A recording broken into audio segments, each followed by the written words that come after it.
Aku sengaja pulang kampung diam-diam bareng suami untuk renovasi rumah. Tapi begitu buka pintu, duniaku runtuh. Aku melihat adik iparku sedang live di sosmed, sambil mengelapkan kaki kotornya ke badan ibuku yang terbaring di lantai dan berkata, "Tutup hidung kalian guys. Di sini ada sampah bau yang numpang hidup di rumah ini." Detik itu juga, aku bersumpah, akan kubuat dia menyesal. Karena, sebelum ceritanya dimulai, silahkan tulis di kolom komentar dari daerah mana saja teman-teman yang menonton cerita ini. Jangan lupa like dan subscribe agar channel ini bisa semakin berkembang dan bisa mempersembahkan cerita yang lebih menarik lagi. Mobil sedan hitam mengkilap itu melaju perlahan membelah jalanan desa yang berdebu. Di dalamnya, Fahma duduk dengan gelisah sambil meremas ujung pakaiannya. Sudah 3 tahun ia tidak pulang ke rumah masa kecilnya karena kesibukan pekerjaan di ibu kota. Di sampingnya, Adipati menyetir dengan tenang sesekali melirik istrinya dengan tatapan menenangkan. Suaminya itu tahu betapa besar kerinduan Fahma kepada ibunya, Ibu Rina. Niat mereka hari ini sederhana saja, yaitu memberikan kejutan manis. Fahma sengaja tidak memberi kabar kepada siapapun di kampung, termasuk kepada adiknya, Andika, maupun adik iparnya, Lutfi. Fahma ingin melihat langsung reaksi bahagia ibunya ketika ia tiba-tiba muncul di depan pintu dengan membawa kabar bahwa ia akan merenovasi rumah tua mereka menjadi tempat yang jauh lebih layak huni. Selama ini, Fahma selalu rutin mengirimkan uang bulanan dalam jumlah besar, 50 juta rupiah setiap bulan, khusus untuk perawatan ibunya dan biaya hidup adik serta iparnya yang menumpang di sana. Dalam bayangan Fahma, ibunya pasti hidup nyaman, terawat, dan bahagia dengan fasilitas yang seharusnya bisa dibeli dengan uang kirimannya itu. Kendaraan mereka berbelok masuk ke halaman rumah yang pagarnya tampak sudah berkarat dan miring. Senyum di wajah Fahma perlahan memudar berganti dengan kerutan di dahi. Halaman rumah itu tampak kotor dan tidak terawat. Rumput liar tumbuh tinggi di sudut-sudut halaman, kontras sekali dengan bayangan Fahma tentang rumah yang seharusnya rapi karena ada Lutfi dan Andika yang tinggal di sana. Namun, kejutan yang sesungguhnya baru saja akan dimulai. Dari dalam rumah terdengar suara musik yang berdentum keras dan gelak tawa perempuan-perempuan yang riuh. Pintu depan terbuka lebar seolah mengundang siapa saja untuk melihat apa yang terjadi di dalamnya. Fahma turun dari mobil diikuti Adipati yang berjalan tegap di belakangnya. Jantung Fahma berdegup kencang, bukan karena antusiasme, melainkan karena firasat buruk yang mendadak menyergap dadanya. Ia melangkah masuk ke ruang tamu dan pemandangan di hadapannya membuat darahnya seakan berhenti mengalir seketika. Ruang tamu itu penuh dengan perempuan-perempuan berpakaian heboh yang sedang duduk mengelilingi meja penuh makanan. Di tengah ruangan itu, Lutfi berdiri dengan pose angkuh memegang sebuah ponsel pintar keluaran terbaru yang diarahkan ke wajahnya sendiri, seolah sedang melakukan siaran langsung. Namun, bukan itu yang membuat napas Fahma tercekat. Pandangannya jatuh ke lantai, tepat di depan pintu kamar mandi yang letaknya tidak jauh dari ruang tamu. Di sana, terbaring sosok renta dengan tubuh kurus kering. Itu adalah Ibu Rina. Ibu kandung Fahma tergeletak di atas ubin dingin, hanya beralaskan kain tipis yang sudah kumal. Pakaian yang dikenakan Ibu Rina tampak lusuh, berlubang di beberapa bagian, dan baunya bahkan bisa tercium samar dari tempat Fahma berdiri. Wajah tua itu tampak layu, matanya kosong menatap langit-langit, seolah jiwa hidupnya sudah lama direnggut paksa. Fahma merasa kakinya lemas, tetapi kemarahan yang mendadak meledak di kepalanya memaksanya tetap berdiri tegak. Ia melihat Lutfi tertawa lebar ke arah kamera ponselnya, lalu dengan gerakan yang sangat menghina, Lutfi mengangkat kakinya yang kotor dan mengelapkannya ke atas baju Ibu Rina. Ibu Rina hanya diam, tidak melawan, seolah sudah terbiasa diperlakukan seperti keset kaki. Suara Lutfi terdengar melengking mengatasi suara musik. Ia berteriak kepada teman-teman sosialitanya dan kepada penonton di ponselnya. Lutfi berkata dengan lantang agar semua orang menutup hidung mereka, karena di situ ada sampah bau yang menumpang hidup di rumahnya. Ia menyebut Ibu Rina sebagai parasit tua yang menyusahkan. Teman-teman arisan Lutfi tertawa cekikikan, seolah penyiksaan terhadap orang tua itu adalah hiburan paling lucu yang pernah mereka lihat. Tidak ada satupun dari mereka yang tergerak hatinya untuk menolong wanita tua yang malang itu. Dunia Fahma rasanya runtuh. Tetapi di detik yang sama, sosok wanita lemah lembut dalam dirinya mati dan digantikan oleh dinginnya amarah. Fahma tidak berteriak. Ia tidak menangis histeris. Ia justru melangkah masuk dengan tenang, langkah kakinya mantap dan tidak bersuara. Adipati di belakangnya hanya mengamati dengan waspada, siap bertindak jika ada yang menyentuh istrinya. Namun ia membiarkan Fahma mengambil panggungnya sendiri. Kehadiran Fahma yang tiba-tiba membuat beberapa tamu terdiam, namun Lutfi yang sedang asyik dengan ponselnya belum menyadari bahaya yang mendekat. Fahma berjalan menuju meja di mana terdapat gelas kristal berisi minuman sirup dingin yang tampak mahal. Dengan gerakan santai namun penuh intimidasi, Fahma mengambil gelas itu. Lutfi baru saja berbalik badan ketika Fahma sudah berdiri tepat di hadapannya. Belum sempat Lutfi membuka mulut untuk bertanya siapa tamu tak diundang ini, Fahma dengan gerakan tenang menyiramkan seluruh isi gelas sirup yang lengket dan dingin itu tepat ke atas kepala Lutfi. Cairan itu membasahi rambut, wajah, hingga merusak riasan tebal Lutfi. Jeritan Lutfi memecah keriuhan. Ia kaget setengah mati, ponselnya nyaris terjatuh. Seluruh ruangan mendadak hening. Musik seolah berhenti sendiri karena ketegangan yang mencekam. Lutfi mengusap wajahnya dengan kasar, matanya melotot marah menatap Fahma. Namun Fahma tidak peduli. Ia berjongkok di hadapan ibunya, membuka tas kulit yang ia bawa, dan mengeluarkan sebuah map dokumen. Dari dalam map itu, ia menarik selembar kertas tebal berlogo Badan Pertanahan Nasional. Itu adalah sertifikat hak milik asli atas tanah dan bangunan rumah tersebut. Fahma menggunakan sertifikat tanah itu untuk mengipas tubuh ibunya yang terbaring lemah, seolah kertas berharga itu hanyalah kipas angin biasa. Tatapan Fahma beralih tajam menusuk manik mata Lutfi yang masih syok. Dengan suara rendah namun penuh penekanan yang membuat bulu kuduk merinding, Fahma berkata bahwa mereka semua sedang berdiri di atas tanah miliknya. Ia melanjutkan kalimatnya dengan nada yang lebih dingin, mengatakan bahwa Lutfi baru saja berani mengelapkan kaki kotornya ke tubuh wanita yang menjadi pemilik nyawanya. Fahma menegaskan bahwa di rumah ini, yang sampah bukanlah ibunya, melainkan manusia-manusia tidak tahu diri yang berani menghina tuan rumah. Lutfi yang merasa dipermalukan di depan teman-teman sosialitanya dan penonton siaran langsungnya, langsung naik pitam. Wajahnya merah pada menahan amarah. Ia tidak mengenali Fahma karena penampilan Fahma yang kini jauh lebih elegan dan berkelas dibandingkan terakhir kali mereka bertemu bertahun-tahun lalu. Bagi Lutfi, Fahma hanyalah orang asing lancang yang berani mengacaukan acaranya. Dengan tangan gemetar karena emosi, Lutfi mengangkat tangannya tinggi-tinggi, berniat menampar wajah Fahma sekeras mungkin. Ia ingin memberi pelajaran pada wanita yang telah menyiramnya. Tangan itu melayang cepat di udara mengarah ke pipi Fahma.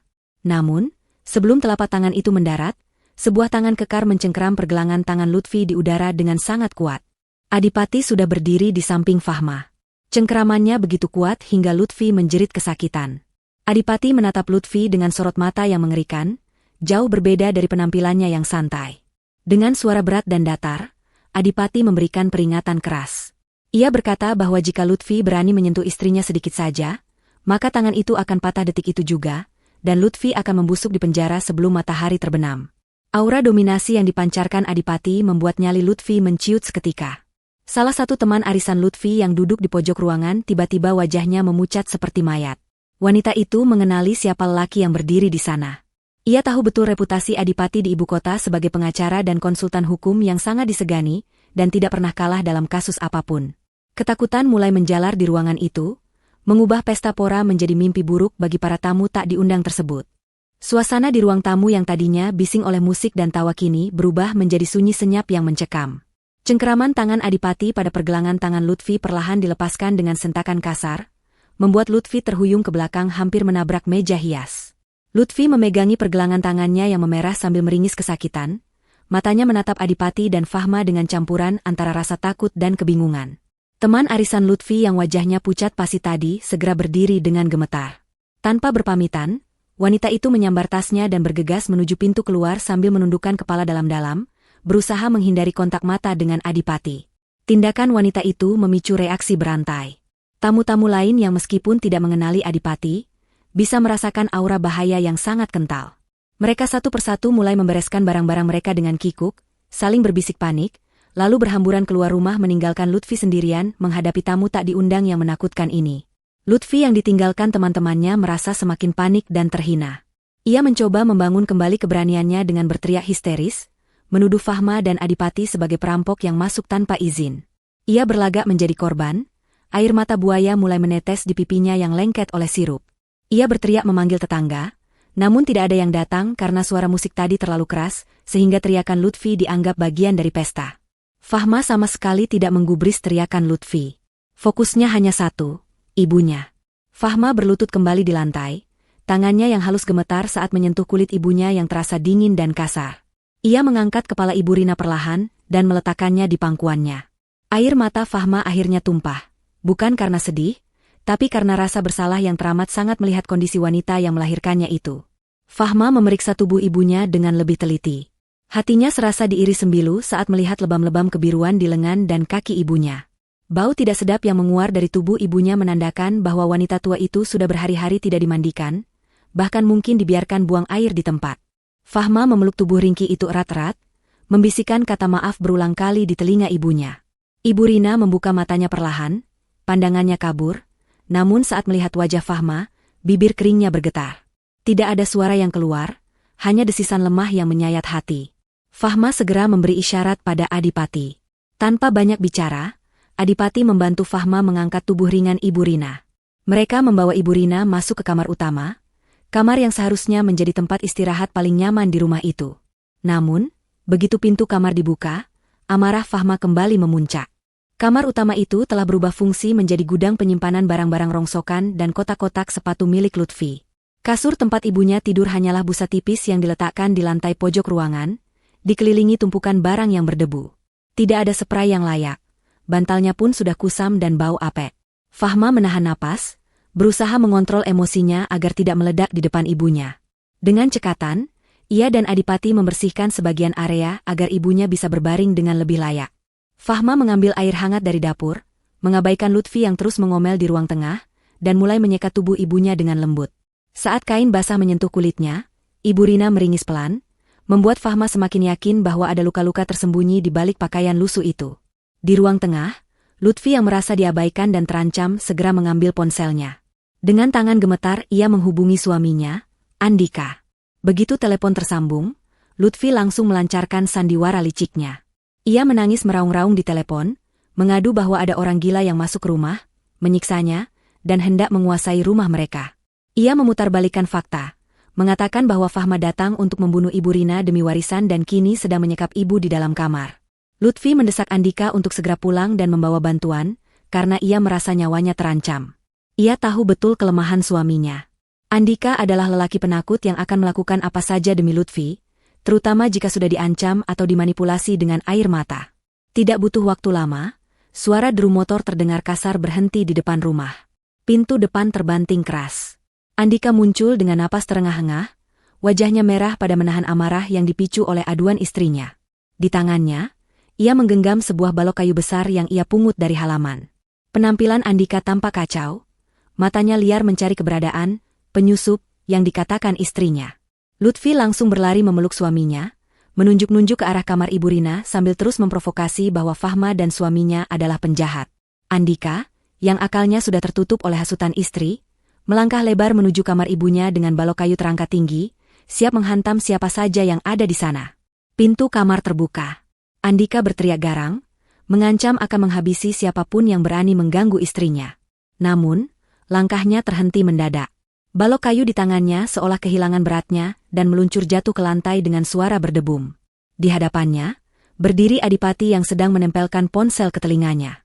Adipati menatap Andika dengan tatapan datar, sama sekali tidak terlihat gentar dengan balok kayu tadi. Yang membuat Andika membeku bukan hanya tatapan itu, melainkan kalimat yang diucapkan Adipati ke lawan bicaranya di telepon. Adipati sedang berbicara dengan nada akrab, menyebut nama, Pak Hendra, dan jabatannya sebagai kepala kepolisian resor setempat. Andika mendengar jelas Adipati berkata bahwa ia sedang berada di kampung ini, dan menemukan indikasi penganiayaan berat, serta ancaman pembunuhan terhadap lansia. Adipati meminta Pak Hendra untuk mengirimkan unit patroli terdekat, karena ia ingin masalah ini diproses hukum secepatnya tanpa pandang bulu. Lutut Andika gemetar. Ia tahu siapa Pak Hendra, sosok polisi paling tegas di wilayah ini yang ditakuti oleh semua preman kampung. Fakta bahwa lelaki di depannya bisa menelepon Kapolres secara langsung dan berbicara seperti kawan lama, menghancurkan seluruh keberanian semu yang dimiliki Andika. Keringat dingin mengucur deras di pelipis Andika. Ia menatap Lutfi yang kini bersembunyi di balik punggungnya, lalu menatap Fahma yang sedang menyelimuti Ibu Rina. Fahma menoleh perlahan, menatap adik kandungnya itu dengan pandangan yang sulit diartikan kecewa, jijik, dan asing. Andika sadar, ia baru saja membuat kesalahan terbesar dalam hidupnya. Ketegangan di ruang tengah rumah itu belum juga mereda meskipun balok kayu di tangan Andika sudah tergeletak tak berdaya di lantai. Suara Adipati yang berbicara di telepon dengan kepala kepolisian resor setempat bergema seperti lonceng kematian bagi keberanian semu Andika dan Lutfi. Andika berdiri mematung dengan wajah pucat pasi, Keringat dingin mengalir deras di pelipisnya, sementara Lutfi bersembunyi di balik punggung suaminya dengan gemetar, matanya liar mencari celah untuk melarikan diri dari situasi yang menyudutkan ini. Fahma menatap kedua orang itu dengan pandangan dingin yang menusuk tulang, tidak ada lagi kehangatan seorang kakak di matanya. Ia memutuskan bahwa hari ini tidak akan berakhir dengan drama penangkapan polisi semata, itu terlalu mudah bagi mereka. Fahma ingin membongkar semua kebusukan yang telah menggerogoti rumah ini perlahan-lahan. Ia meminta Adipati untuk membatalkan kedatangan polisi sementara waktu, dengan alasan ingin menyelesaikan masalah keluarga ini secara internal terlebih dahulu. Namun ancaman hukum itu tetap menggantung di udara sebagai pedang yang siap jatuh kapan saja jika Lutfi atau Andika berani bertindak bodoh. Fahma menyatakan dengan tegas bahwa ia dan Adipati akan menginap di rumah itu sampai batas waktu yang tidak ditentukan. Pernyataan itu membuat Lutfi terkesiap. Wanita itu mencoba memprotes dengan alasan tidak ada kamar yang layak. Namun kalimatnya terhenti saat melihat tatapan tajam Adipati. Fahma tidak peduli dengan penolakan itu. Ia melangkah menuju kamarnya yang dulu, meletakkan tasnya, dan mulai mengambil alih kendali rumah. Langkah pertama yang dilakukannya adalah melakukan audit dadakan terhadap keuangan rumah tangga yang selama ini ia percayakan sepenuhnya kepada Andika. Fahma mengeluarkan tumpukan bukti transfer dari tas kerjanya yang selalu ia bawa. Kertas-kertas itu adalah rekam jejak digital pengiriman uang yang ia lakukan setiap bulan selama 3 tahun terakhir. Jumlahnya fantastis. 50 juta rupiah setiap bulan dikirimkan Fahma ke rekening Andika dengan tujuan khusus untuk biaya pengobatan Ibu Rina, gaji perawat profesional yang seharusnya disewa, dan perbaikan gizi serta renovasi rumah.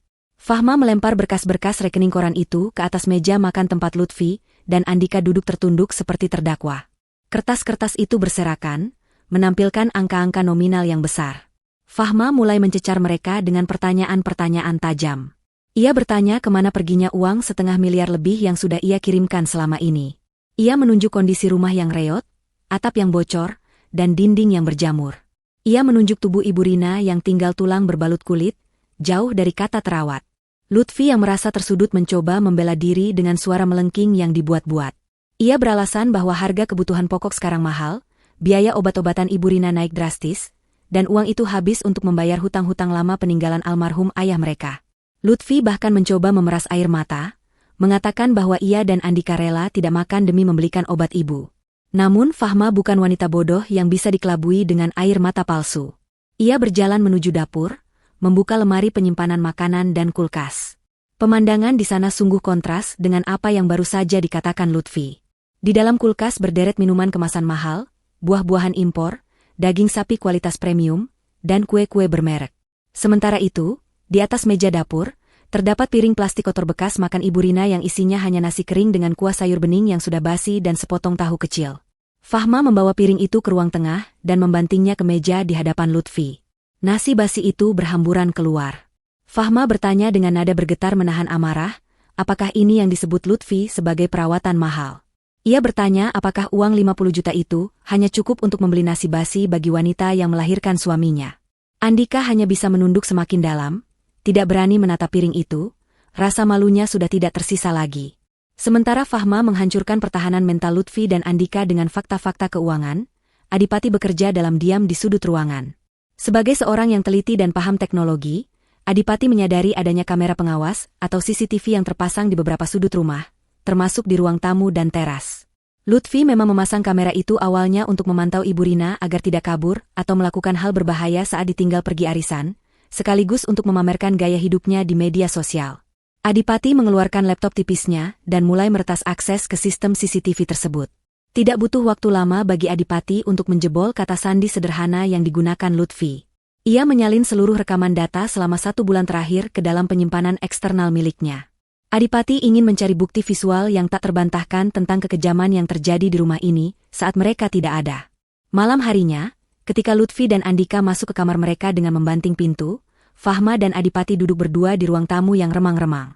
Adipati membuka salah satu file rekaman video dan memperlihatkannya pada Fahma.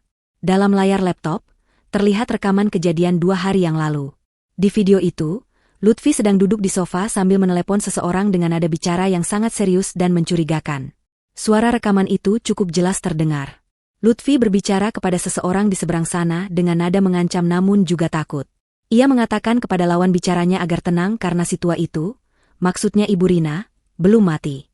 Lutfi mengatakan bahwa kotak hitam rahasia itu masih aman tersimpan dan Ibu Rina tidak akan berani buka mulut soal anak haram itu, karena lidahnya sudah keluh akibat obat penenang. Fahma dan Adipati saling berpandangan. Kata-kata anak haram dan kotak hitam itu memicu tanda tanya besar. Siapa anak haram yang dimaksud? Dan rahasia apa yang begitu besar hingga Lutfi harus membius Ibu Rina agar tetap diam? Malam itu, Fahma tidak bisa tidur. Pikirannya dipenuhi teka-teki tentang masa lalu keluarganya yang ternyata menyimpan lubang gelap yang mengerikan. Keesokan paginya, suasana rumah terasa canggung dan dingin. Lutfi dan Andika tampak terburu-buru bersiap pergi pagi-pagi sekali. Mereka beralasan hendak pergi ke pasar untuk membeli bahan makanan segar demi Ibu Rina, padahal jelas terlihat dari pakaian necis yang dikenakan Lutfi, bahwa mereka hendak pergi menghindari interogasi Fahma lebih lanjut. Lutfi mengenakan baju terbaiknya dan memulas wajahnya dengan bedak tebal untuk menutupi sembab di matanya, sementara Andika tampak gelisah memegang kunci motor. Fahma membiarkan mereka pergi tanpa banyak bertanya. Kepergian mereka justru adalah kesempatan emas yang ditunggu-tunggu oleh Fahma. Begitu suara motor Andika menjauh dari halaman rumah, Fahma segera bergegas masuk ke kamar Ibu Rina. Wanita tua itu sedang terbaring lemah. Matanya menatap nanar ke arah lantai di bawah tempat tidurnya. Fahma teringat bisikan ibunya kemarin saat ia baru tiba. Ibunya mengatakan ada sesuatu di bawah lantai kamar ini. Dengan bantuan Adipati, mereka menggeser kasur tipis dan tumpukan barang rongsokan yang memenuhi sudut kamar. Lantai kamar itu terbuat dari ubin keramik jadul yang sudah retak-retak. Adipati mengetuk-ngetuk lantai itu dengan gagang sapu, mencari bunyi yang berbeda. Di satu titik di pojok ruangan, tepat di bawah tempat biasa Ibu Rina tidur, bunyi ketukan terdengar lebih nyaring dan bergaung, menandakan ada ruang kosong di bawahnya. Adipati segera mengambil perkakas yang ada di gudang belakang, sebuah linggis kecil dan palu. Dengan hati-hati agar tidak menimbulkan suara gaduh yang memancing curiga tetangga, Adipati mulai mencongkel ubin tersebut.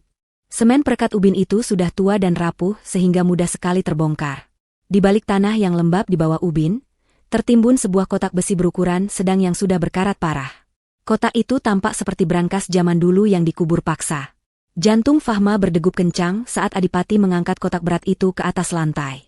Kuncinya sudah rusak termakan karat, sehingga Adipati harus memukulnya dengan palu agar bisa terbuka. Bunyi besi beradu dengan besi terdengar nyaring di keheningan kamar. Saat tutup kotak itu terbuka, aroma kertas tua dan apek langsung menyeruak keluar. Di dalamnya, tersimpan tumpukan dokumen-dokumen penting yang dibungkus plastik bening agar tidak rusak oleh kelembapan tanah. Tangan Fahma gemetar saat meraih dokumen paling atas. Fahma membuka lembaran kertas yang sudah menguning itu. Matanya membelalak membaca judul dokumen tersebut. Itu adalah akta kelahiran asli dan surat adopsi tertanggal 30 tahun yang lalu. Di bawahnya, terdapat hasil tes DNA dari sebuah rumah sakit besar di kota provinsi. Fahma membaca baris demi baris dengan napas tercekat. Fakta yang tertulis di sana sungguh mengguncang jiwanya. Dokumen itu menyatakan bahwa salah satu anak yang dibesarkan di rumah ini bukanlah anak kandung dari pernikahan sah ayah dan ibu mereka. Hasil tes DNA menunjukkan ketidakcocokan genetika antara Ibu Rina dengan anak tersebut, namun ada kecocokan genetika dengan almarhum ayah. Itu artinya, anak tersebut adalah hasil hubungan gelap ayah dengan wanita lain yang kemudian dibawa pulang dan dirawat oleh Ibu Rina layaknya anak sendiri. Fahma menutup mulutnya menahan isak tangis. Ia tidak menyangka ibunya menanggung beban seberat ini sendirian selama puluhan tahun, merawat anak dari wanita yang merusak rumah tangganya dengan penuh kasih sayang tanpa membeda-bedakan. Belum sempat Fahma mencerna sepenuhnya siapa nama yang tertulis di dokumen itu, terdengar suara pintu depan terbanting keras. Suara langkah kaki terburu-buru mendekat ke arah kamar. Rupanya Lutfi dan Andika pulang lebih awal dari dugaan. Motor mereka mengalami pecah ban di tengah jalan dan Lutfi memaksa pulang karena perasaannya tidak enak. Firasat buruk Lutfi ternyata benar. Saat Lutfi muncul di ambang pintu kamar yang terbuka, matanya langsung tertuju pada lubang di lantai dan kotak besi yang terbuka di hadapan Fahma. Wajah Lutfi yang tadi kesal karena ban bocor kini berubah menjadi pucat pasi, lalu seketika berubah merah padam karena amarah yang meledak. Rahasia terbesar yang menjadi kartu asnya selama ini telah terbongkar. Lutfi tidak lagi berpura-pura manis atau menjadi korban. Wajah aslinya sebagai wanita manipulatif yang kejam terlihat jelas. Ia melangkah masuk dengan tatapan nyalang, mengabaikan Adipati yang berdiri waspada. Lutfi menunjuk Fahma dengan telunjuk gemetar dan berteriak lantang.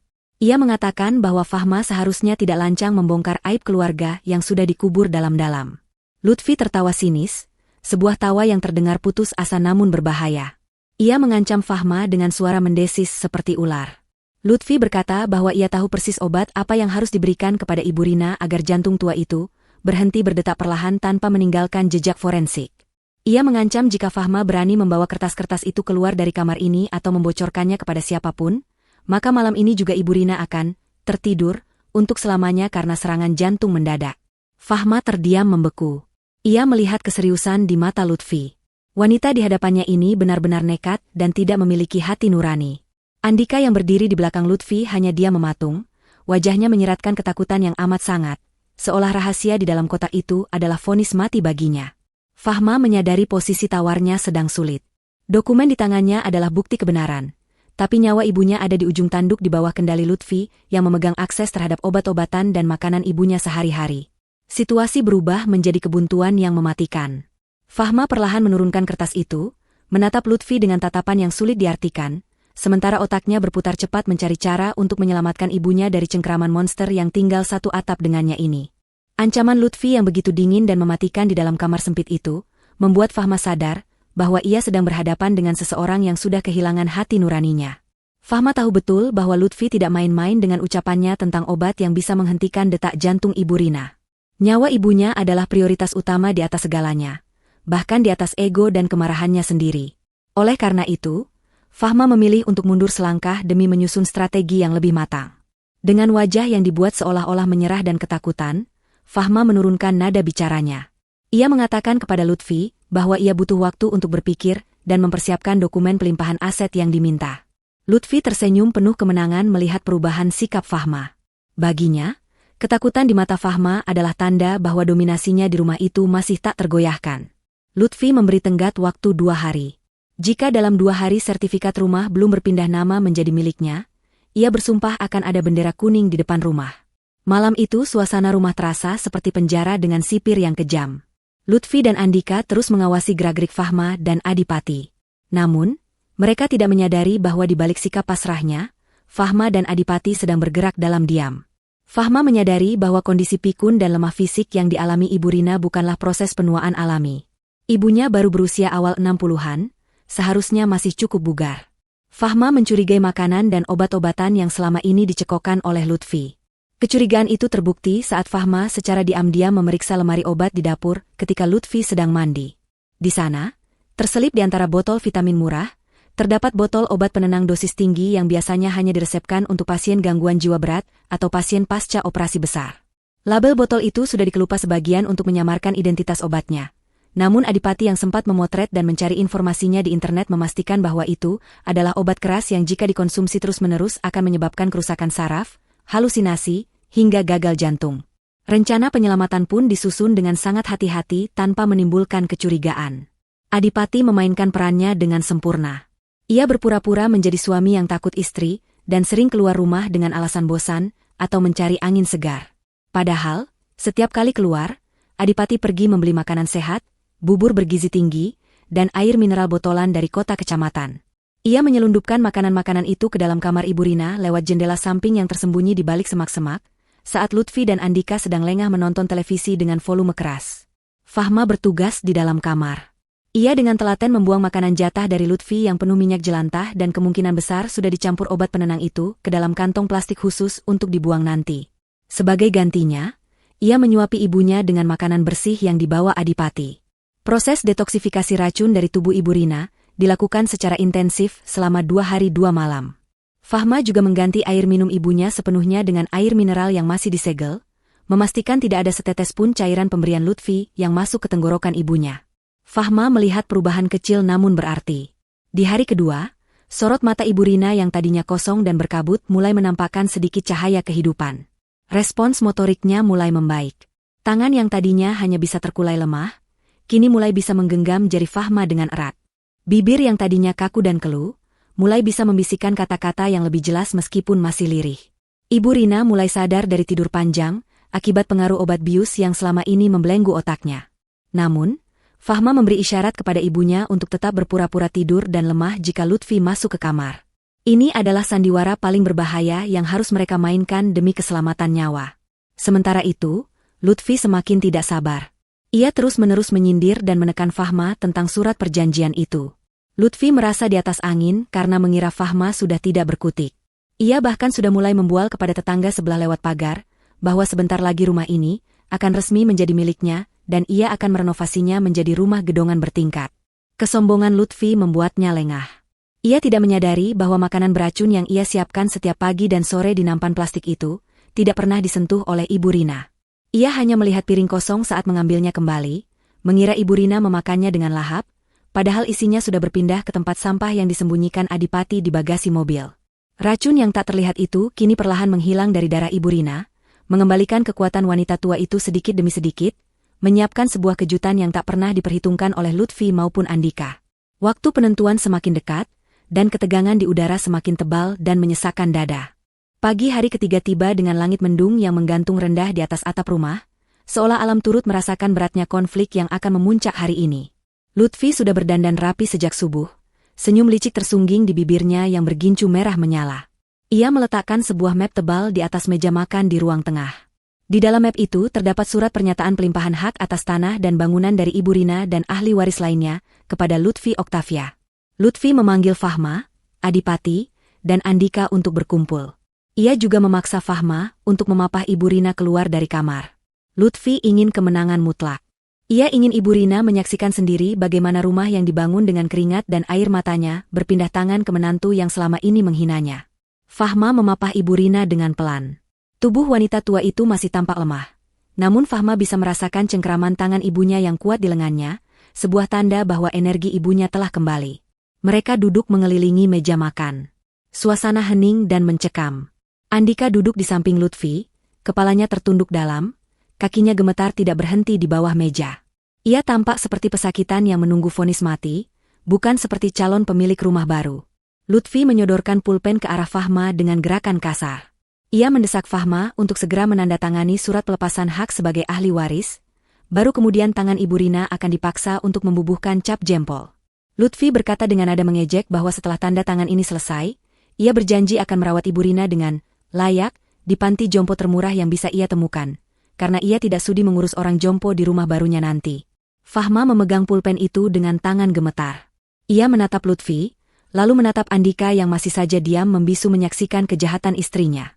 Fahma mengulur waktu, ia bertanya kepada Andika apakah ia benar-benar tega membiarkan ibu kandungnya dibuang ke panti jompo setelah rumah ini direbut. Pertanyaan itu membuat Andika tersentak. Namun sebelum ia bisa menjawab, Lutfi langsung memotong dengan bentakan keras.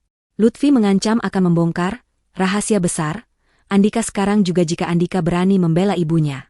Ancaman itu membuat Andika kembali menciut. Mulutnya terkatup rapat. Lutfi tertawa sinis, merasa memegang kendali penuh atas semua orang di ruangan itu. Ia kembali mendesak Fahma untuk tanda tangan, atau obat racun itu akan benar-benar bekerja malam ini.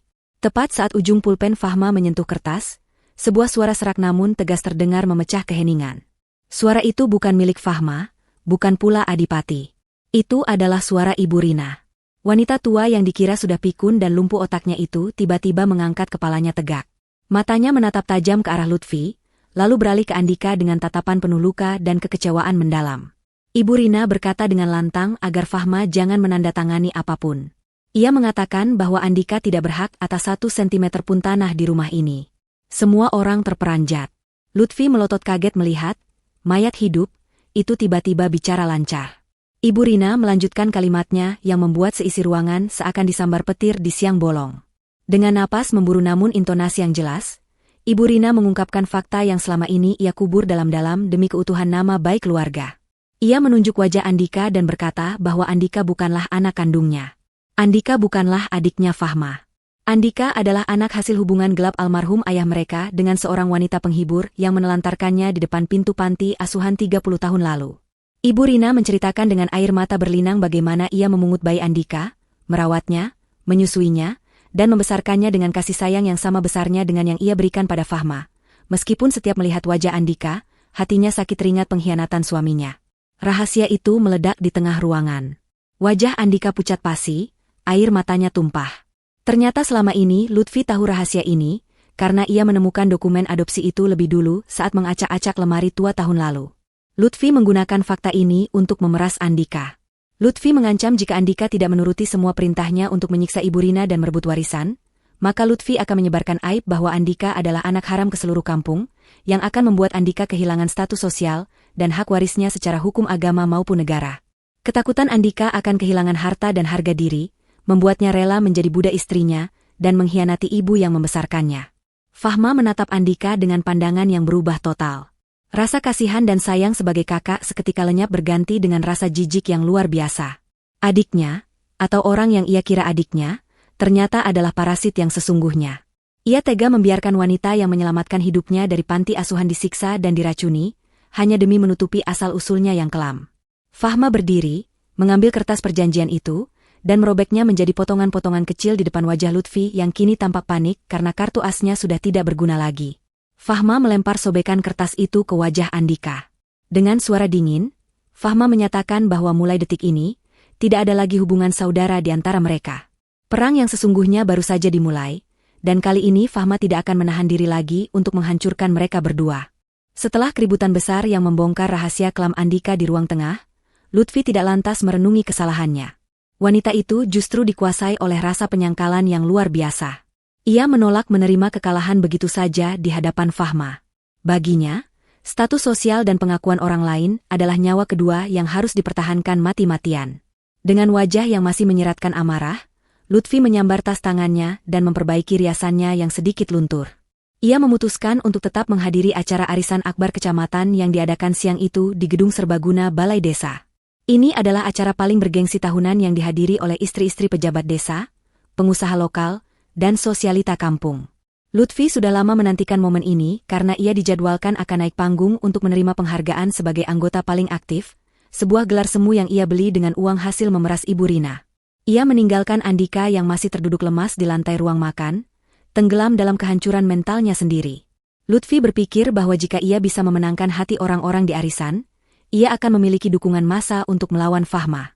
Gedung serbaguna itu sudah dipenuhi oleh ratusan tamu undangan yang mengenakan pakaian terbaik mereka. Aroma parfum menyengat bercampur dengan bau makanan prasmanan memenuhi udara.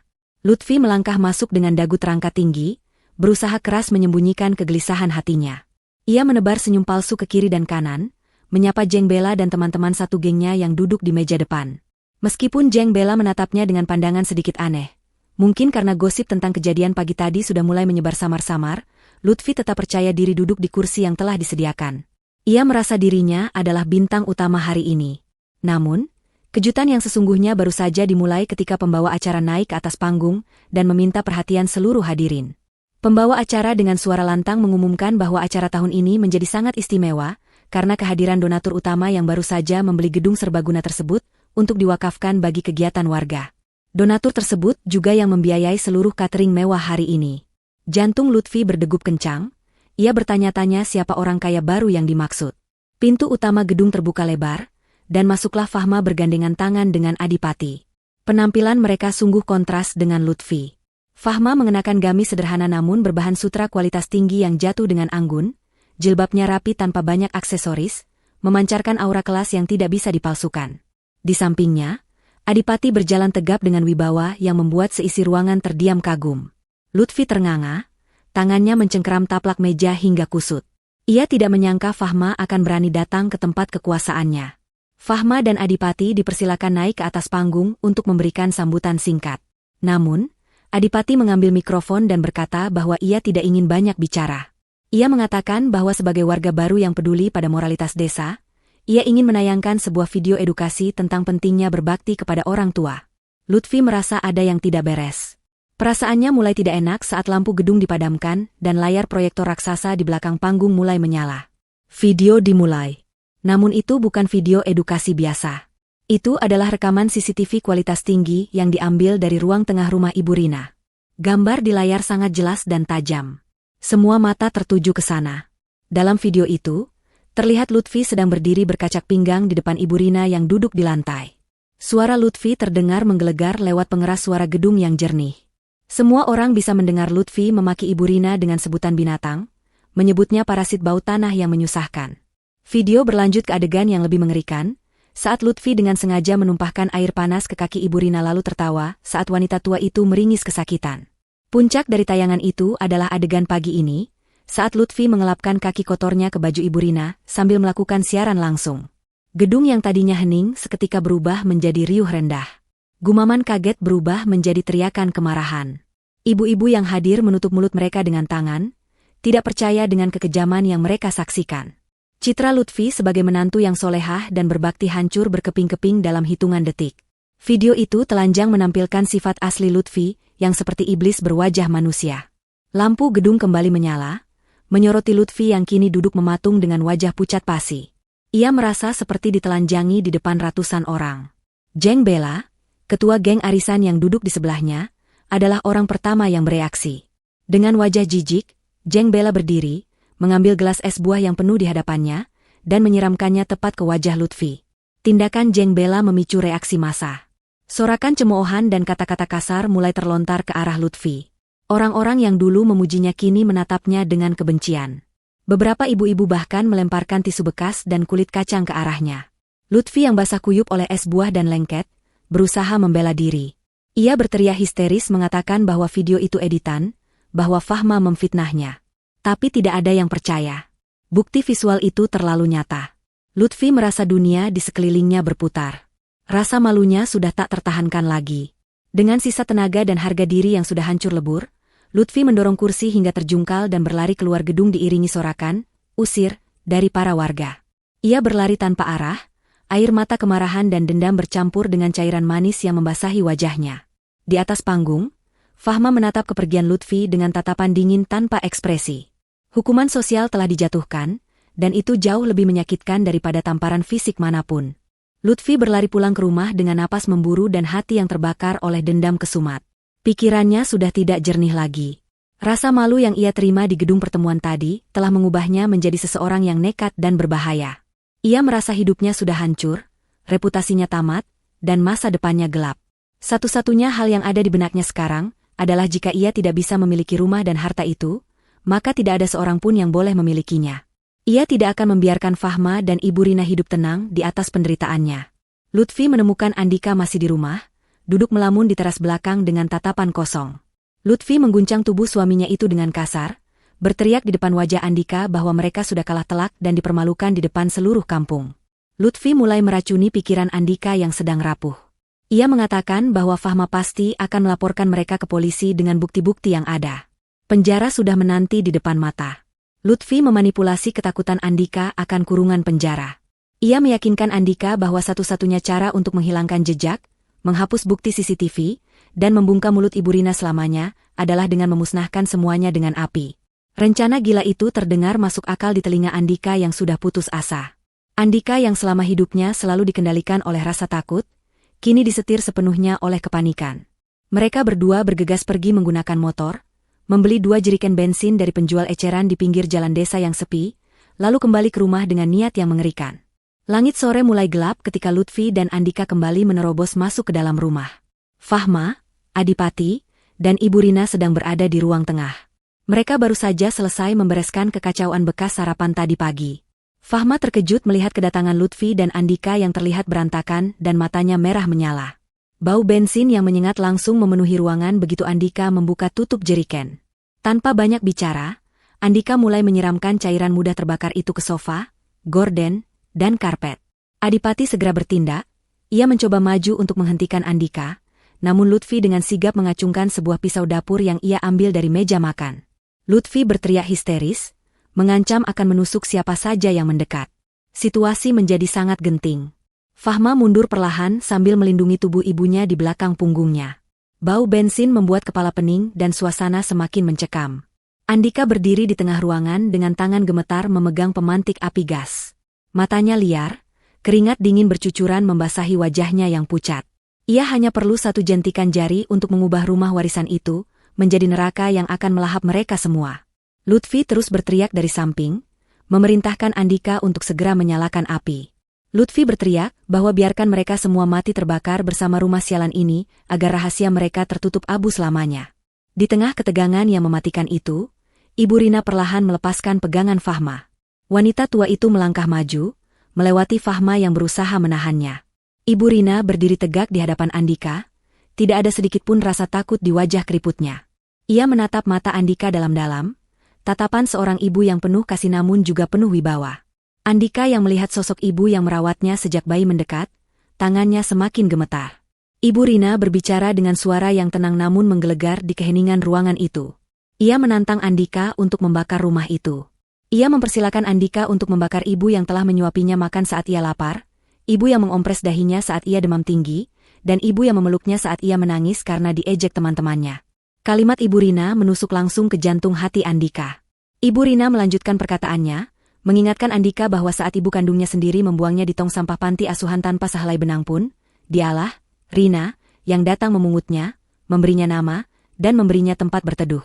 Ia tidak pernah sekalipun menganggap Andika sebagai anak haram, melainkan sebagai titipan Tuhan yang harus dijaga. Ibu Rina bertanya dengan lirih, apakah ini balasan Andika untuk air susu yang telah ia berikan selama puluhan tahun? Kata-kata itu meruntuhkan benteng pertahanan mental Andika.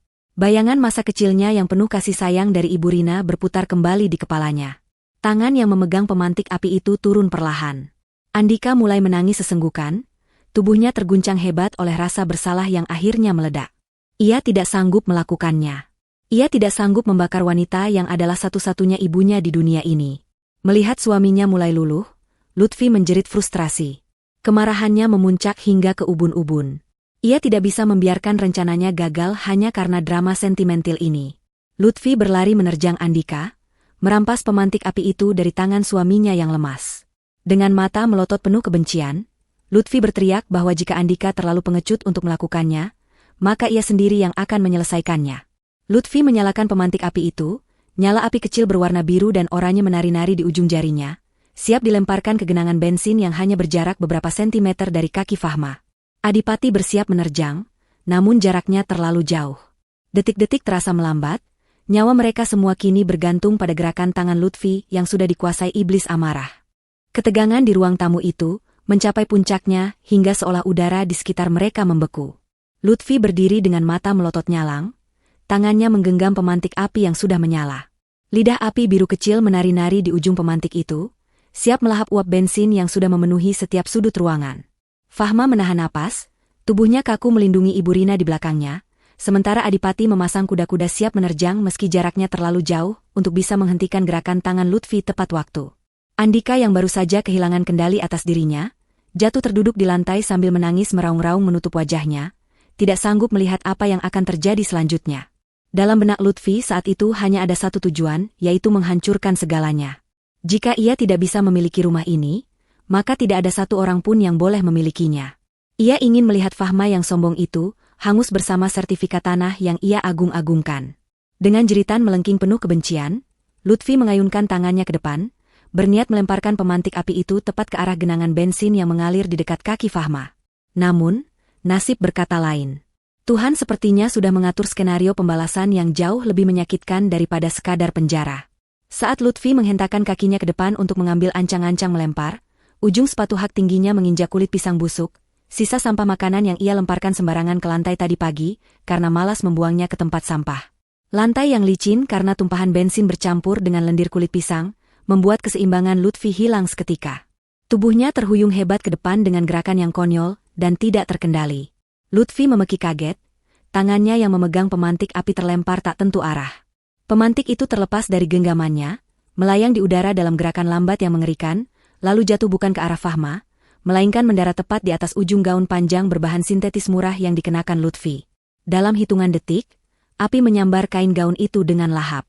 Bahan pakaian Lutfi yang mudah terbakar bertindak seperti sumbu kompor yang disiram minyak.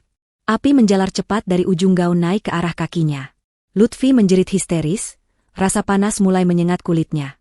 Ia panik luar biasa. Bukannya menjatuhkan diri dan berguling untuk memadamkan api, kepanikan membuatnya bertindak irasional. Ia berlari kencang menuju satu-satunya sumber air yang terlintas di kepalanya, yaitu kamar mandi. Lutfi berlari terbirit-birit melewati lorong sempit menuju kamar mandi belakang, tempat di mana ia biasa menyiksa Ibu Rina. Api yang berkobar di bagian bawah gaunnya, membuatnya terlihat seperti bola api yang berlarian. Fahma dan Adipati segera bertindak cepat. Adipati melepas jaketnya dan berusaha mengejar untuk memadamkan api sebelum membakar rumah. Sementara Fahma segera menarik Ibu Rina keluar menuju halaman rumah yang aman. Lutfi sampai di depan pintu kamar mandi dengan napas tersengal dan air mata ketakutan. Ia hendak masuk ke dalam untuk menyiramkan air dari bak mandi ke tubuhnya. Namun, karma kembali bekerja dengan cara yang ironis. Di depan pintu kamar mandi, ubin lantainya pecah dan tidak rata. Kerusakan yang sudah lama ada namun tidak pernah diperbaiki oleh Lutfi, karena ia menganggap itu tidak penting. Kaki Lutfi tersandung pecahan ubin itu. Tubuhnya terpelanting keras ke depan, jatuh tersungkur tepat di posisi yang sama persis dengan posisi Ibu Rina saat ia siksa kemarin. Lutfi jatuh telungkup di lantai kamar mandi yang kotor. Guncangan keras dari jatuhnya tubuh Lutfi, ditambah dengan panasnya api yang mulai menjelat dinding, memicu kerusakan fatal pada infrastruktur rumah tua yang sudah lapuk itu. Di atas langit-langit kamar mandi, terdapat pipa saluran pembuangan air kotor utama dari lantai atas, tempat toren air dan saluran pembuangan kotoran burung berkumpul. Pipa paralon tua yang sudah retak itu tidak kuat menahan getaran dan hawa panas mendadak. Terdengar suara retakan keras, krak, diikuti dengan suara biur yang menggelegar. Pipa besar itu pecah tepat di atas tempat Lutfi terbaring. Air limbah berwarna hitam pekat, berbau busuk, bercampur dengan lumpur got dan kotoran yang telah mengendap bertahun-tahun, tumpah ruah seperti air bah langsung menimpa tubuh Lutfi. Semburan air kotor dalam jumlah besar itu seketika memadamkan api di gaun Lutfi dengan suara mendesis yang nyaring. Asap putih mengepul memenuhi ruangan sempit itu, membawa bau daging melepuh bercampur bau busuk air got yang menyengat hidung. Lutfi terbatuk-batuk hebat. Sekujur tubuhnya basah kuyup oleh cairan hitam yang lengket dan menjijikan. Ia mencoba bangun, namun kakinya terkilir parah dan tubuhnya terasa perih akibat luka bakar ringan di bagian betis. Ia duduk bersandar di dinding kamar mandi. Penampilannya sungguh mengenaskan. Rambutnya yang tadi pagi disasak tinggi kini lepek tertutup lumpur hitam, riasannya luntur menjadi topeng horor, dan gaun mewahnya kini tak ubahnya kain pel kotor yang hangus sebagian. Lutfi meraba wajahnya, cairan hitam berbau anyir menempel di tangannya. Ia melihat ke sekeliling, menyadari posisinya saat ini. Ia sedang duduk di genangan air kotor, persis seperti kata-kata hinaan yang sering ia lontarkan kepada Ibu Rina, sampah bau yang menumpang hidup. Kini, dialah sampah itu. Dialah yang bau busuk. Realitas itu menghantam mentalnya lebih keras daripada rasa sakit fisiknya. Lutfi meraung, bukan karena sakit, tapi karena rasa hina yang tak tertahankan. Di saat yang bersamaan, suara sirine mobil polisi meraung-raung mendekat dan berhenti tepat di depan rumah. Adipati yang sudah memadamkan sisa api kecil di karpet dengan jaketnya, berjalan tenang menuju pintu depan. Pak Hendra, sang kepala polisi, masuk diikuti oleh beberapa anak buahnya dengan senjata lengkap. Mereka menemukan Andika masih menangis di ruang tengah, dan Lutfi yang merintih di kamar mandi berlumuran lumpur got. Pemandangan itu begitu tragis sekaligus memuaskan bagi siapa saja yang mengetahui kejahatan mereka. Polisi segera memborgol Andika yang pasrah tanpa perlawanan. Sementara itu, 2 orang polisi wanita harus menahan napas saat mengangkat Lutfi dari genangan air kotor itu. Lutfi meronta-ronta, berteriak memanggil nama teman-teman sosialitanya untuk menolongnya. Namun tidak ada siapapun di sana selain tatapan dingin Fahma yang berdiri di ambang pintu. Fahma menatap adik iparnya itu untuk terakhir kalinya, tanpa senyum, tanpa simpati. Ia hanya melihat sesosok manusia yang akhirnya menuai apa yang ia tanam dengan cara yang paling kotor. 6 bulan telah berlalu sejak insiden kebakaran yang gagal itu. Musim hujan telah berganti menjadi musim kemarau yang cerah, membawa udara segar yang seolah membersihkan sisa-sisa kenangan buruk di kampung itu. Proses hukum terhadap Lutfi dan Andika berjalan dengan cepat dan tanpa ampun, berkat kawalan ketat dari tim hukum firma Adipati yang memastikan tidak ada celah bagi mereka untuk lolos. Fakta-fakta persidangan membuka mata seluruh warga desa tentang betapa mengerikannya penyiksaan yang dialami Ibu Rina selama bertahun-tahun. Tidak ada satupun tetangga yang bersedia menjadi saksi yang meringankan bagi Lutfi.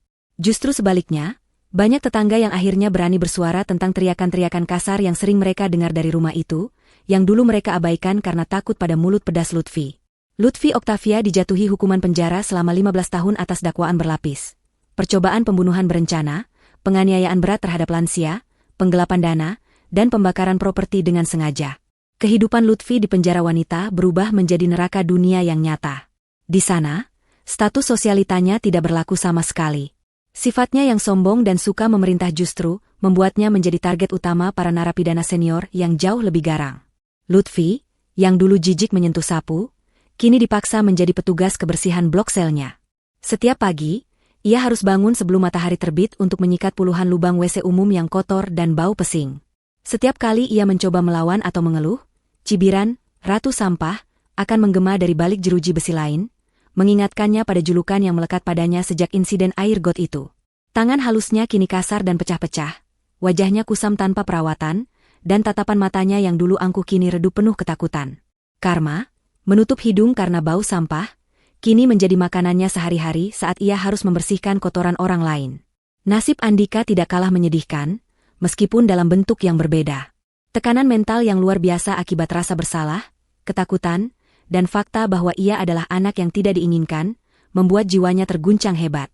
Di tengah proses penyidikan, Andika mengalami gangguan jiwa berat.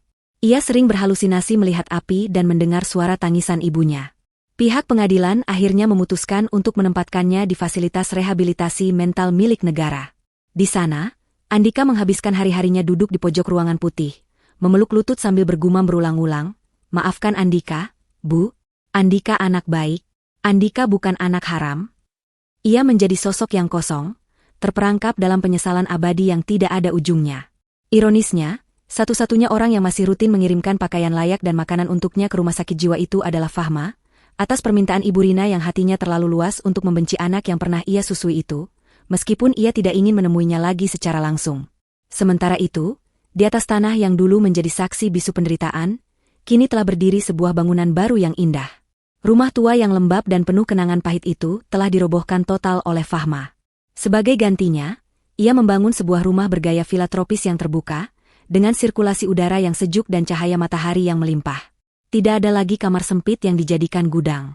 Kamar Ibu Rina kini adalah ruangan paling besar dan paling nyaman di rumah itu, menghadap langsung ke taman belakang yang penuh dengan bunga anggrek kesukaannya. Fahma juga mempekerjakan 2 orang asisten rumah tangga profesional yang terlatih merawat lansia, serta seorang satpam untuk menjaga keamanan rumah, memastikan ibunya hidup bak ratu di masa tuanya. Sore itu, suasana di teras belakang rumah terasa begitu damai. Angin sore bertiup pelan menggerakkan daun-daun pohon mangga. Ibu Rina duduk di kursi goyang rotan yang empuk, wajahnya tampak segar dan berisi, jauh berbeda dengan kondisi tulang berbalut kulit 6 bulan lalu. Ia mengenakan gamis katun yang bersih dan wangi, sambil memangku cucu pertamanya, anak Fahma yang baru berusia 3 bulan. Fahma dan Adipati duduk di sampingnya menikmati teh hangat dan pisang goreng. Tidak ada pembicaraan tentang masa lalu, tidak ada lagi nama Lutfi atau Andika yang disebut. Mereka sepakat untuk mengubur nama-nama itu bersama reruntuhan rumah lama. Yang ada kini hanyalah tawa renyah bayi dan senyum Ibu Rina yang tulus. Tiba-tiba, dari pagar depan yang otomatis, terdengar suara bel berbunyi. Melalui layar interkom, terlihat wajah Jeng Bella dan beberapa mantan teman arisan Lutfi. Mereka datang dengan membawa bingkisan buah, mencoba bertamu dengan senyum manis yang dibuat-buat, jelas sekali ingin mendekati keluarga Fahma yang kini terkenal kaya raya dan dermawan. Fahma menatap layar itu dengan alis terangkat, lalu menoleh ke arah ibunya, meminta pendapat. Ibu Rina hanya tersenyum tipis. Matanya menyiratkan ketenangan yang tak terusik. Tanpa perlu berkata kasar, Ibu Rina memberikan instruksi lembut kepada Satpam melalui interkom. "Pak Satpam, tolong sampaikan pada tamu di depan, Ibu sedang istirahat dan tidak menerima tamu yang tidak diundang. Dan tolong bersihkan halaman depan. Sepertinya ada banyak lalat yang berdengung mengganggu ketenangan." Pagar tinggi itu tetap tertutup rapat, memisahkan kedamaian di dalam istana kecil mereka dari kemunafikan dunia luar. Fahma tersenyum puas mendengar jawaban ibunya. Ia menggenggam tangan Adipati, bersyukur memiliki suami yang menjadi tameng pelindungnya, dan bersyukur kepada Tuhan yang telah membalikan keadaan dengan cara yang begitu adil. Keadilan mungkin datang terlambat, tapi ia tidak pernah salah alamat. Di bawah langit sore yang berwarna jingga keemasan, mereka akhirnya menemukan arti sesungguhnya dari kata pulang. Sebuah tempat di mana cinta dihargai, dan kejahatan telah tersapu bersih, tak berbekas seperti debu yang hilang terbawa angin. 5 tahun telah berlalu sejak badai besar melanda keluarga itu, waktu yang cukup lama untuk mengubah bentang alam dan nasib manusia secara drastis. Kampung yang dulunya hanya mengenal keluarga Ibu Rina sebagai keluarga yang malang dan penuh drama, kini melihat mereka dengan tatapan hormat yang segan. Rumah villa tropis yang dibangun Fahma di atas tanah warisan itu, kini telah tumbuh menyatu dengan alam sekitarnya.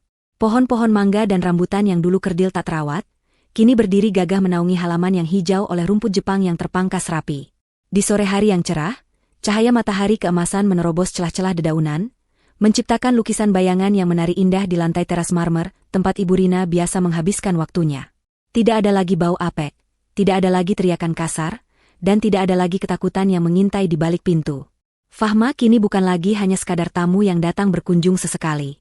Ia dan Adipati memutuskan untuk memindahkan basis operasional bisnis mereka ke kota provinsi terdekat, agar bisa lebih sering pulang ke kampung. Kehadiran mereka membawa dampak ekonomi yang nyata bagi warga sekitar. Fahma mendirikan sebuah yayasan sosial yang fokus pada perawatan lansia terlantar, sebuah dedikasi nyata yang ia persembahkan untuk memuliakan ibunya. Yayasan itu mempekerjakan banyak pemuda setempat yang dulunya pengangguran, memberi mereka pelatihan dan gaji yang layak. Ironi terbesar bagi warga kampung adalah kenyataan bahwa wanita yang dulu diusir dan dicaci maki oleh adik iparnya sendiri, kini justru menjadi tumpuan harapan bagi banyak keluarga di desa itu. Kebaikan Fahma membungkam semua mulut nyinyir, tanpa ia perlu mengucapkan sepatah kata pembelaan pun. Sore itu, suasana di rumah terasa lebih ramai dari biasanya. Seorang anak laki-laki berusia 5 tahun berlarian mengejar bola di halaman, tawanya yang renyah memecah kesunyian. Itu adalah Alif, putra pertama Fahma dan Adipati. Di kursi rodanya, yang kini hanya dipakai jika ia lelah berjalan jauh, bukan karena sakit, Ibu Rina tersenyum lebar melihat cucunya. Wajah Ibu Rina tampak bercahaya, kerutan di wajahnya memang bertambah seiring usia, namun itu adalah kerutan bahagia, bukan kerutan penderitaan seperti 5 tahun lalu. Ia memanggil Alif dengan lembut, dan bocah itu segera berlari memeluk neneknya. Sebuah pemandangan sederhana yang dulu mustahil terjadi saat Lutfi masih berkuasa di rumah ini. Bagi Ibu Rina, setiap detik yang ia lalui sekarang adalah bonus dari Tuhan yang harus disyukuri dengan sujud panjang di sepertiga malam. Namun, di belahan tempat lain yang jauh dari kenyamanan villa itu, takdir berjalan dengan wajah yang sangat berbeda. Di sebuah bangsal rumah sakit jiwa milik pemerintah yang terletak di pinggiran kota yang sepi, seorang pria kurus kering duduk meringkuk di sudut ruangan bercat putih kusam. Pria itu adalah Andika. 5 tahun isolasi mental telah menggerogoti kewarasannya hingga ke akar. Rambutnya yang dulu selalu dipangkas rapi demi gengsi, kini memutih dan acak-acakan. Tatapan matanya kosong, seolah jiwanya telah lama pergi meninggalkan raganya. Setiap hari, rutinitas Andika selalu sama dan menyedihkan. Ia akan melipat selimutnya berulang-ulang dengan sangat presisi, lalu memeluk bantal kumalnya sambil bergumam lirih meminta maaf. Perawat yang menjaganya mengatakan bahwa Andika sering berhalusinasi melihat sosok ibunya datang membawa piring berisi nasi hangat. Ia akan membuka mulutnya lebar-lebar menunggu suapan yang tak kunjung datang, lalu menangis histeris saat menyadari piring itu hanyalah bayangan. Rasa bersalah karena telah mengkhianati ibu angkat yang merawatnya dari bayi, ditambah tekanan aib sebagai anak buangan yang tak diinginkan, telah menciptakan penjara pikiran yang tak bisa ditembus oleh obat penenang manapun. Fahma pernah datang menjenguknya sekali setahun, hanya untuk memastikan kebutuhan dasar Andika terpenuhi. Namun, setiap kali Fahma datang, Andika tidak mengenalinya. Ia hanya akan mundur ketakutan ke pojok ruangan, berteriak bahwa ia tidak mau dibakar api. Melihat kondisi itu, Fahma akhirnya menyadari bahwa hukuman terberat bagi seorang pengkhianat bukanlah penjara fisik, melainkan hilangnya kedamaian dalam dirinya sendiri sampai akhir hayat. Sementara itu, nasib Lutfi Oktavia jauh lebih tragis dan nyata. Di Lembaga Pemasyarakatan Wanita Kelas 2A, nama Lutfi Oktavia sudah lama tenggelam. Para narapidana dan sipir lebih mengenalnya dengan panggilan Irah, sebuah nama ejekan yang diberikan karena tugas tetapnya sebagai pembersih saluran air dan kakus. 5 tahun mendekam di balik jeruji besi telah merenggut segala kecantikan palsu yang dulu ia banggakan. Kulitnya yang dulu rutin dirawat dengan krim mahal, kini kusam, kasar, dan penuh bercak hitam akibat sering terpapar air kotor dan bahan kimia pembersih lantai yang keras. Tubuhnya kurus, tulang pipinya menonjol tajam, memberikan kesan wajah yang keras dan pahit. Tidak ada lagi sisa-sisa gaya sosialita yang dulu membuatnya merasa di atas angin. Kehidupan penjara sangatlah brutal bagi seseorang seperti Lutfi yang tidak memiliki backingan uang maupun fisik yang kuat. Ia berada di kasta terendah dalam hierarki penjara.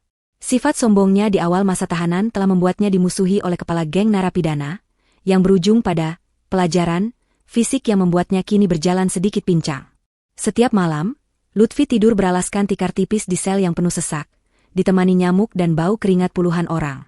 Namun, siksaan terbesar bagi Lutfi bukanlah fisik, melainkan informasi. Di ruang rekreasi penjara yang memiliki satu televisi tabung tua, Lutfi pernah tidak sengaja melihat tayangan berita lokal yang meliput kegiatan sosial yayasan milik Fahma. Dalam layar kaca yang buram itu, Lutfi melihat Fahma berdiri anggun memberikan santunan, didampingi Adipati yang gagah dan Ibu Rina yang duduk tersenyum bahagia di kursi kehormatan. Melihat wajah-wajah orang yang dulu ia hina kini hidup bak raja dan ratu, sementara dirinya membusuk di dalam sel yang bau, membuat dada Lutfi sesak oleh api cemburu yang membakar. Ia menjerit histeris di depan televisi, melempar sandal jepitnya ke layar kaca hingga retak, yang berakibat ia diseret oleh sipir ke sel isolasi tikus selama 2 minggu. Di dalam kegelapan sel isolasi itulah, Lutfi akhirnya menyadari bahwa ia telah kalah telak. Ia tidak hanya kehilangan harta, tapi ia juga kehilangan martabat, masa depan, dan jiwanya.